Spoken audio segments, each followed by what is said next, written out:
Цхинвале сегодня простились с бойцом Крайненко Тедеевым Иваном Валерьевичем, погибшим при исполнении воинского долга в ходе специальной военной операции. Более 4 месяцев боец числился без вести пропавшим. Жизнь Ивана оборвалась под Донецком. Иван Крайненко Тедеев родился в Цхинвале, окончил среднюю школу номер 3. В зоне специальной военной операции боец находился с 2023 года.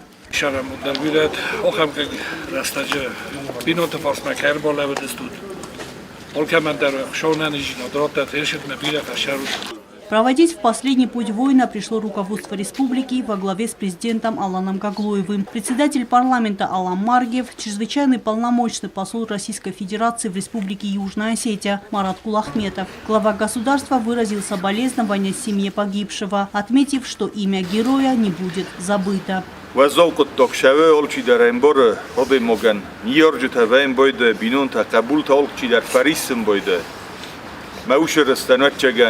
ندر نفسني ندر نخست إزغان يفستك وجودون ناني زاد خشوسن تخرطت سخكتن مخيوت تنيول در اشتربوز نقابون چی در التربوش ديهاش كتبما ما خدك تو كدم شو رخصاقات.